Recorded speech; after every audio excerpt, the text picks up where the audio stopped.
Close your eyes and breathe in the cool, still air of a world hidden beneath the weight of 2,000 years of history. Imagine you are standing at the edge of St. Peter's Square, in the hollow, silver light of a Roman midnight. The tourists have long since vanished. The fountains are merely a rhythmic pulse in the background, and the cobblestones beneath your feet hold the chill of the Tiber.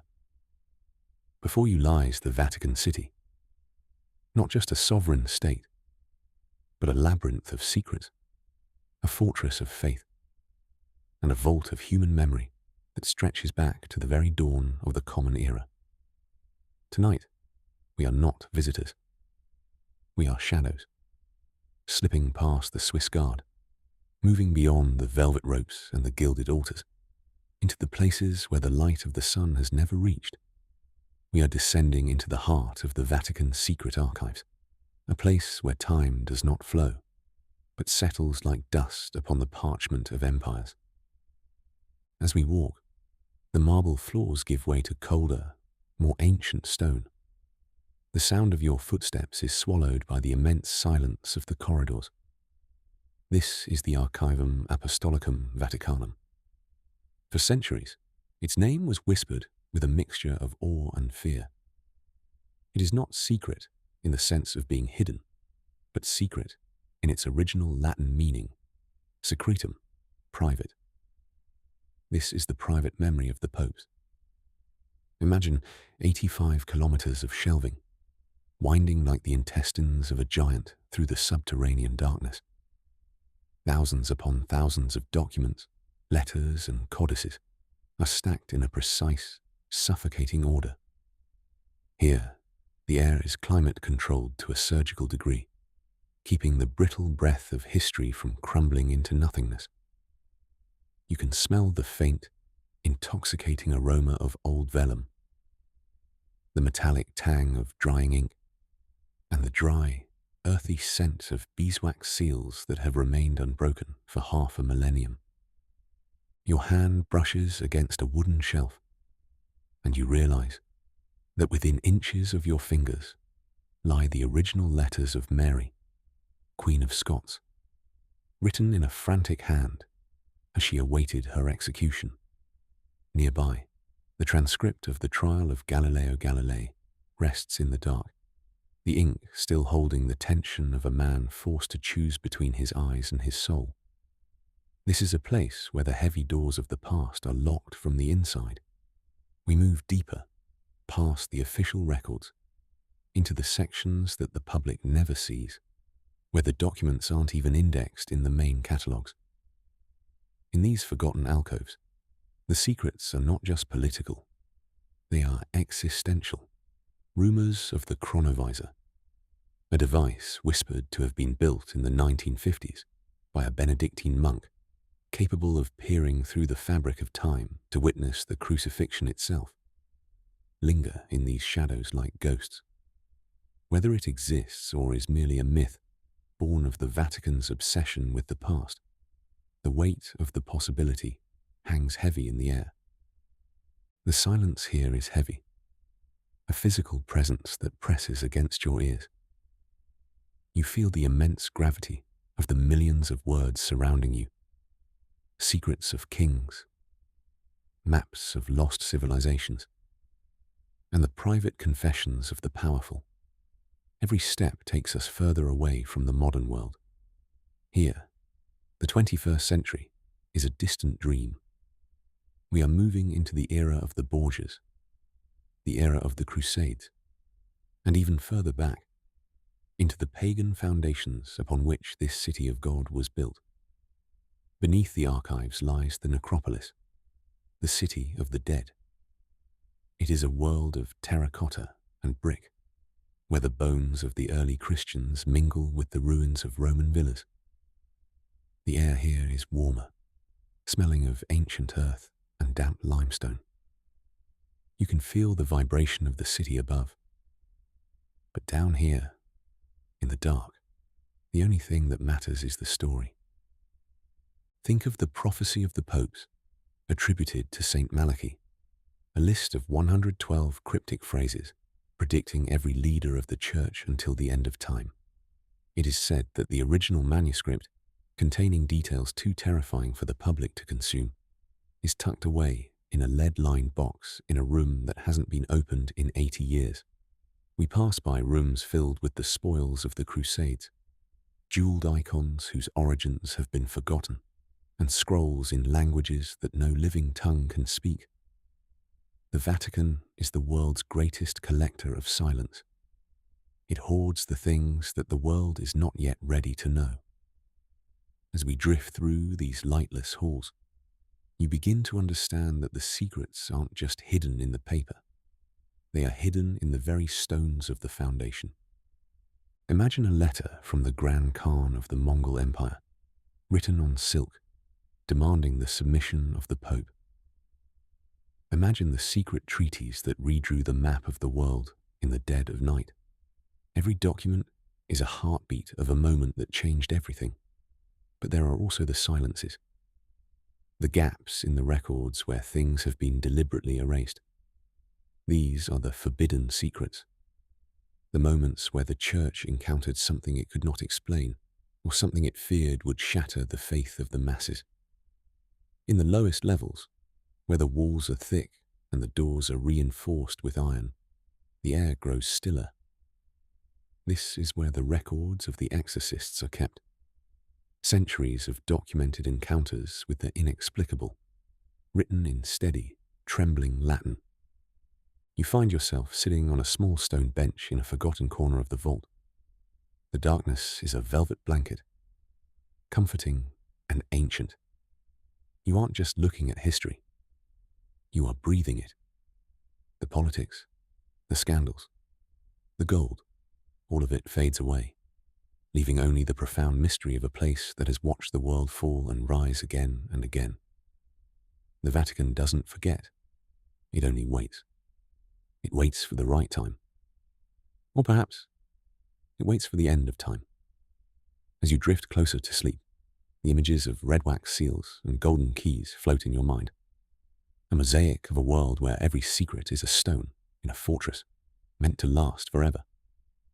Deep beneath the layers of parchment, we venture into the structural shadows of the Vatican, moving toward the scavi, the excavations where the air turns thick with the scent of wet stone and the mineral tang of the underworld. Your footsteps now echo on narrow paths of packed dirt and ancient brickwork. This is the Petrine necropolis, a literal city of the dead that existed centuries before the first stone of the Basilica was laid. In the 1940s, workers accidentally broke through a wall and discovered a world that had been sealed for nearly 2,000 years. Here, the secrets aren't written on paper. They are etched into the tombs of the pagans and the early Christians who lived in a state of constant, trembling anticipation. You pass by small, ornate mausoleums decorated with faded frescoes of gardens and birds, images of a paradise that the inhabitants hope to find beyond the veil. The silence here is different. It is the silence of the earth itself.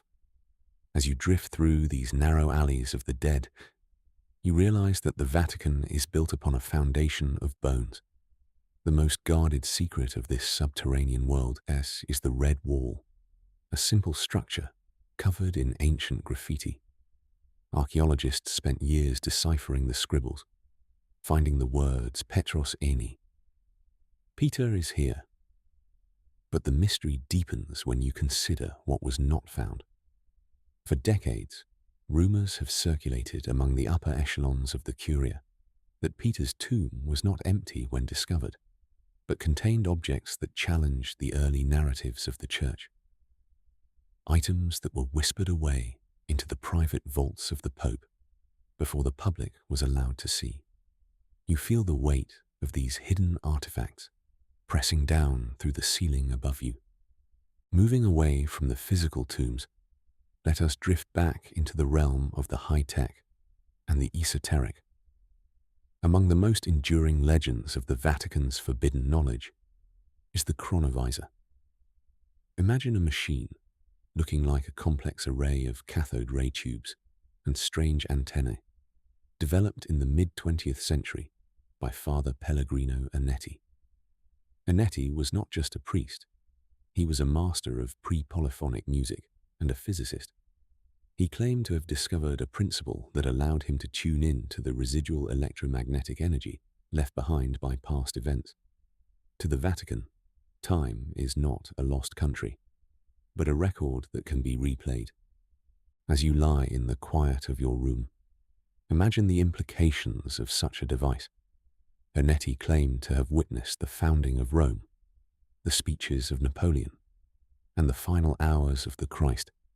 The legend says the machine was dismantled by the Vatican because its power was too absolute, that it could see into the private lives of anyone, at any time, destroying the very concept of privacy and the mystery of faith.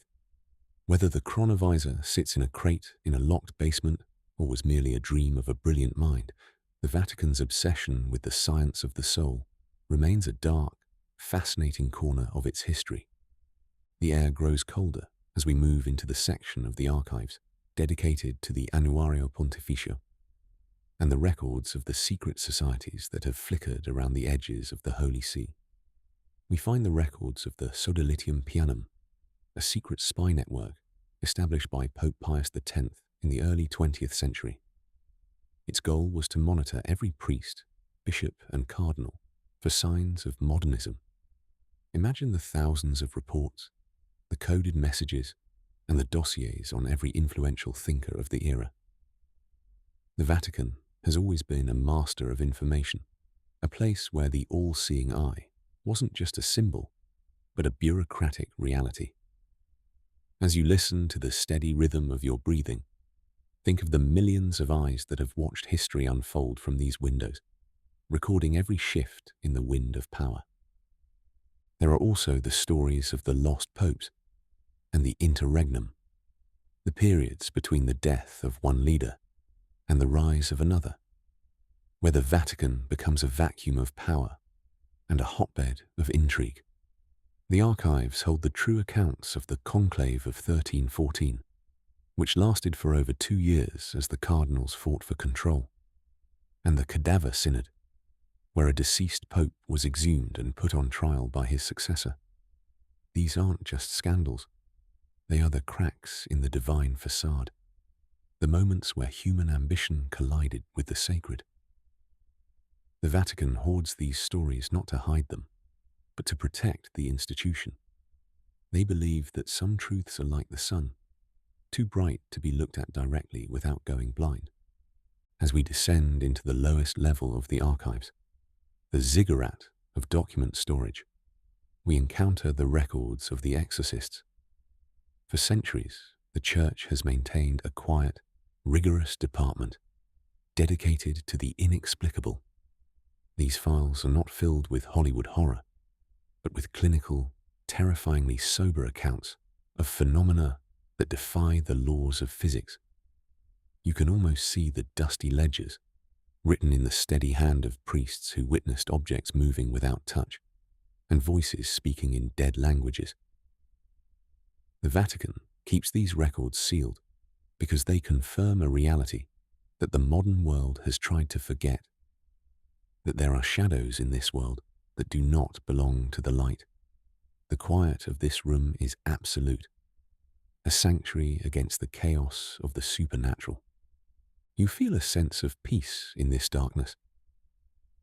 The Vatican is a fortress of secrets, but it is also a guardian of the idea that some things remain unknown. In a world where everything is tracked, recorded, and uploaded, the Vatican Secret Archives are the last truly private place on earth. It is a world where the past is still alive, whispering through the shelves, waiting for the end of the world to reveal its final chapters. You drift further into sleep, the image of 1,000 iron keys turning in 1,000 heavy locks, securing the memory of humanity until the stars go dark.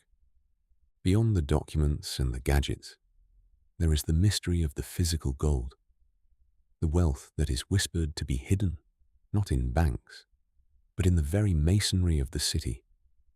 As we move deeper into the night, imagine walking through the silent halls of the Apostolic Palace. The air here is thin and sweet, smelling of floor wax and the ancient dust of tapestries that haven't been moved in centuries. Somewhere beneath the floors of the Sala Regia, rumors persist of a vault containing the legacy of the Templars. When the Order of the Knights Templar was dissolved in 1312, their immense treasure seemingly vanished into thin air. Many believe that the most sensitive items, not just gold, but the legendary relics they recovered from beneath the Temple of Solomon, were moved under the cover of darkness into the Vatican's deepest cellars. You can almost feel the presence of these objects through the stone walls. It isn't just the shine of precious metal, but the weight of the items that could rewrite the history of faith.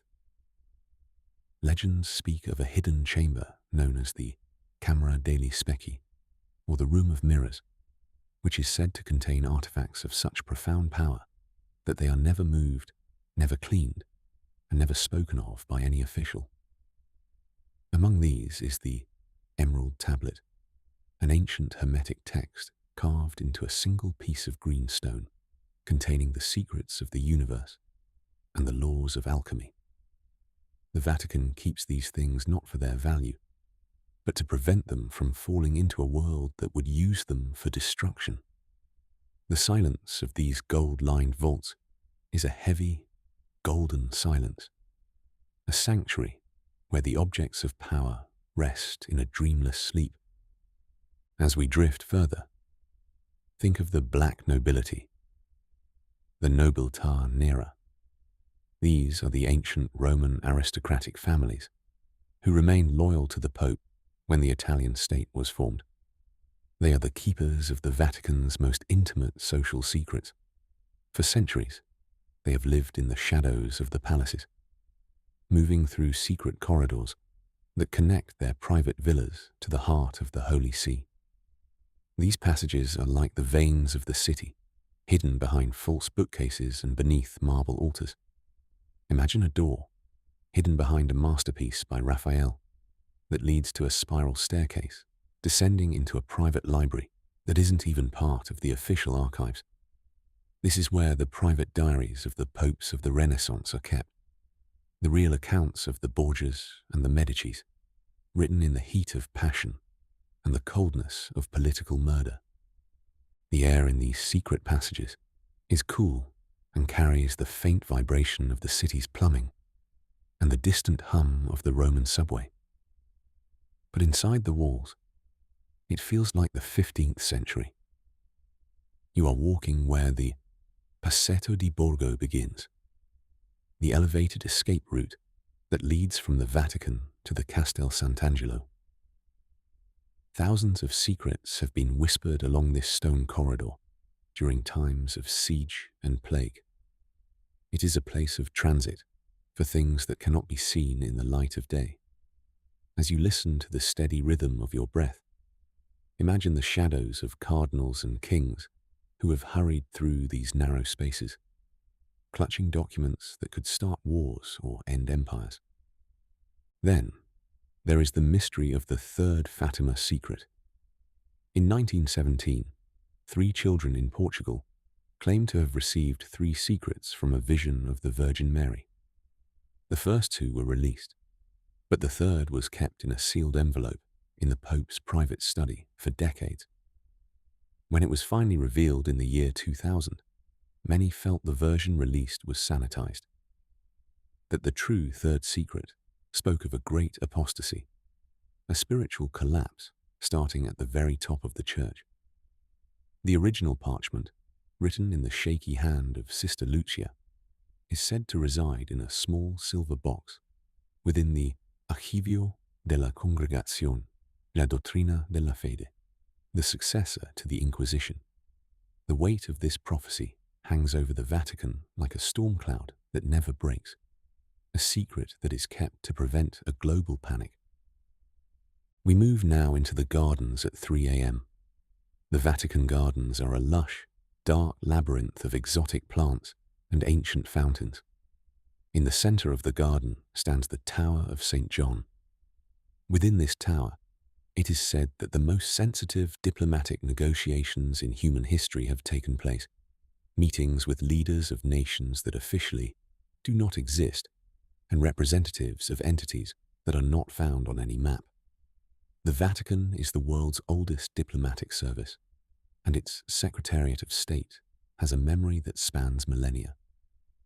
They have treaties with the underground kingdoms and protocols for the day of the Great Return. Everything is prepared. Everything is recorded.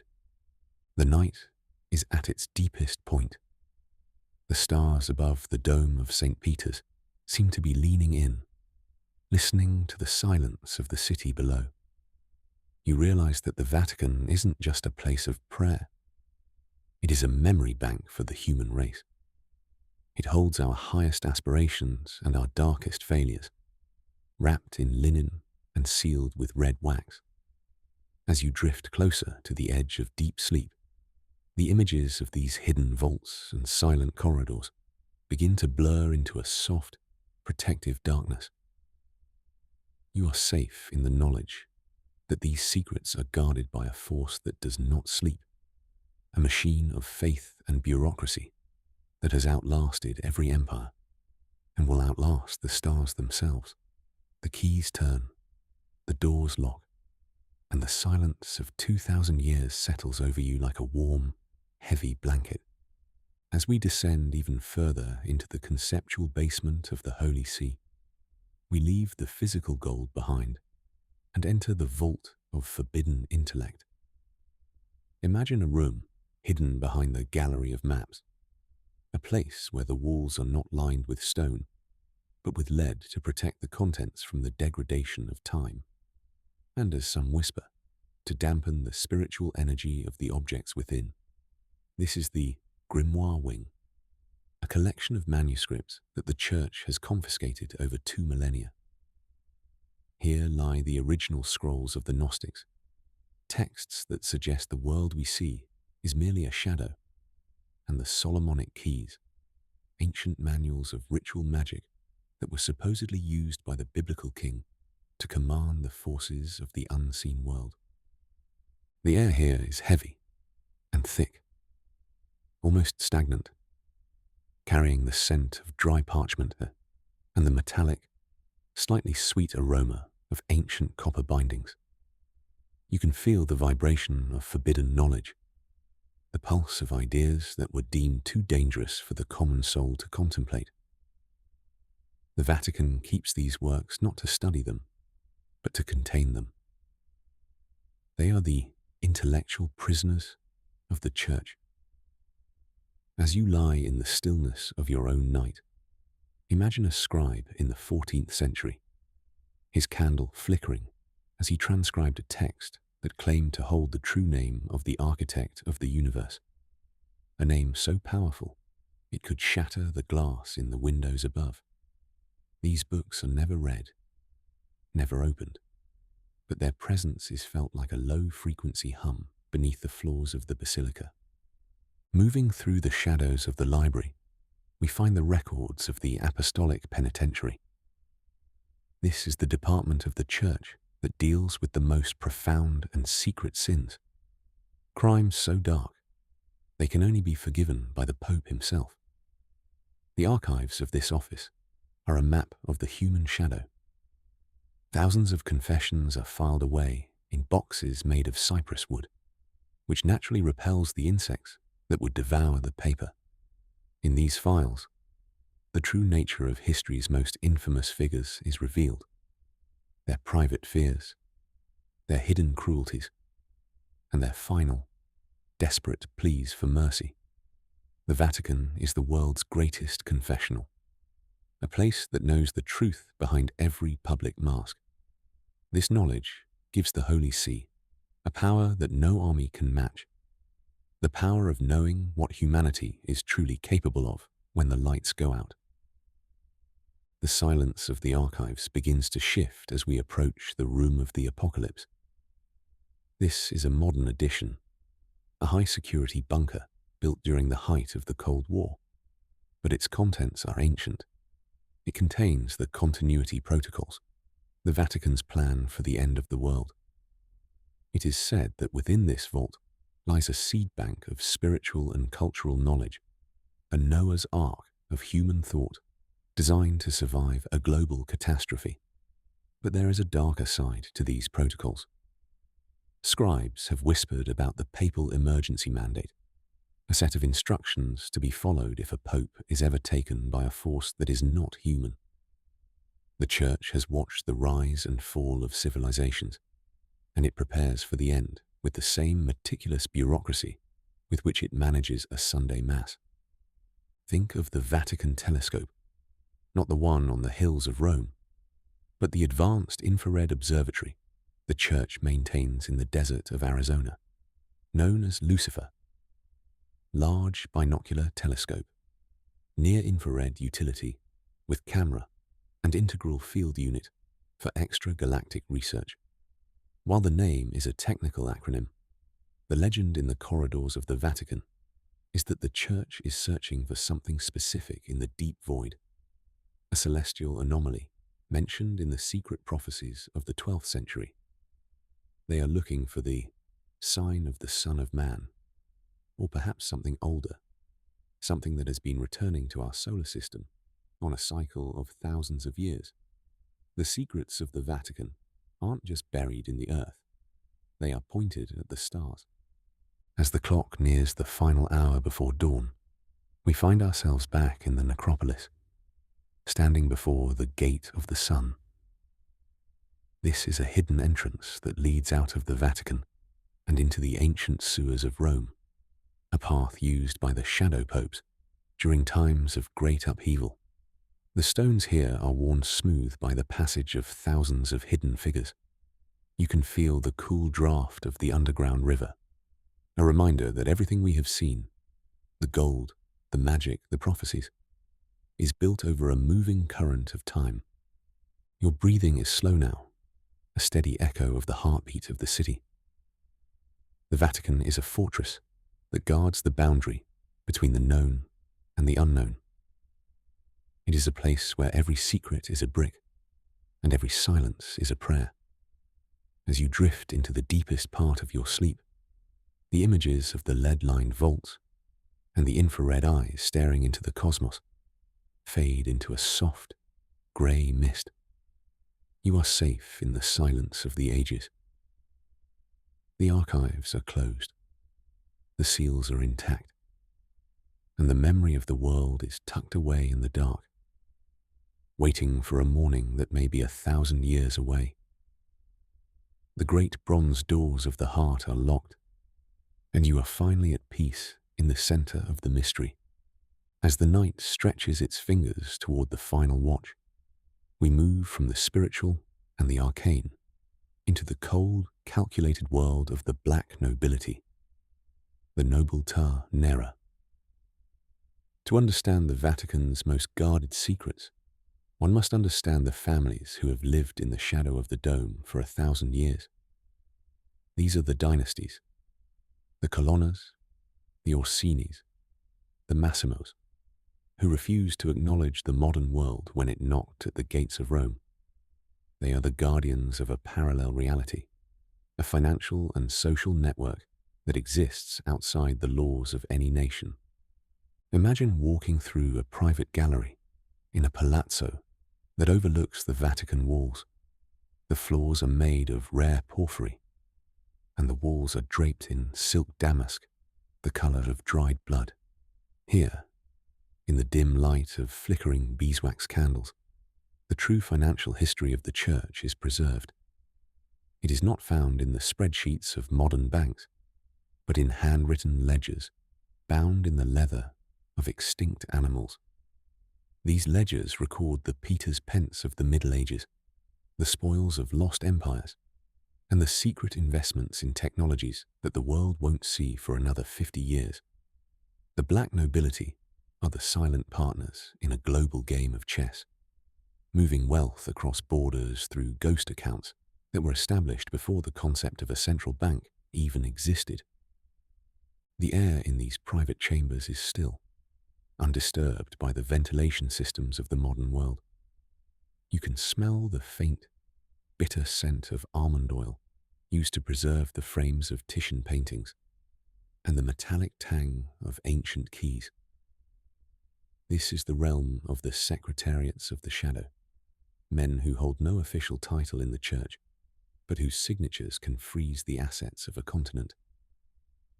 They manage the Vatican's secret real estate empire, thousands of properties across London, Paris, and New York, held through shell companies that trace back to the crusading orders. As you drift deeper into relaxation, imagine the sheer scale of this invisible city, a kingdom of stone and gold that exists within the shell of our own world, untouched by taxes, audits, or eyes that do not belong to the inner circle. But the secrets of the Black Nobility are not just financial, they are genealogical. In the deepest vaults of the Massimo family, there is whispered to be a document known as the lineage of the Desposini. This scroll, written in a mixture of Aramaic and Greek, is said to track the bloodline of the relatives of the historical Jesus, the brothers of the Lord mentioned in the early texts. The Church has spent 2 millennia ensuring that the divinity of Christ remained an isolated miracle, but these scrolls suggest a more human, more complex reality. The Vatican hovers over this information like a hawk, protecting the doctrine while quietly maintaining ties to the descendants who moved through the high societies of Europe, unknown and unannounced. We move now into the vault of the Holy See's intelligence service, the Sodalitium Pianum's successor. Many do not realize that the Vatican possesses the world's oldest and most efficient intelligence network. Every confessional in every corner of the globe is a potential source of data. While the sanctity of the confession is absolute, the trends of the world's sins are tracked with mathematical precision. In a hidden room behind the map room, analysts in clerical collars map the moral topography of the planet. They see the rise of revolutions before the spies of the CIA. They feel the tremors of economic collapse before the traders on Wall Street. This is the secret of the pulse. The Vatican knows what the world is thinking because it listens to the world's conscience in the dark. Think of the silent archives of the Cold War, located in a bunker deep beneath the Vatican Library. Here lie the records of the rat lines, the controversial escape routes used after World War II. The documents here are kept under a century seal, meaning they cannot be opened until 100 years after the events occurred. These papers tell the story of a church caught between the horrors of the past and the existential threat of a godless future. You can almost feel the tension in the paper, the ink etched with the weight of impossible choices made in the name of survival. The silence here is heavy with the ghosts of men who changed their names and vanished into the mountains of South America, carrying secrets that could still topple governments today. As we wander back toward the central courtyards of the Vatican, the moonlight hits the Cortile della Pina, the courtyard of the pine cone. In the center stands a massive bronze pine cone, an ancient Roman fountain that some say is a coded symbol for the pineal gland, the third eye of human consciousness. The Vatican is a city of symbols, a place where every statue is a sentence and every fountain is a paragraph in a hidden book. The secrets are not just hidden from us, they are hidden in plain sight, encoded in the architecture of Bramante and the frescoes of Michelangelo.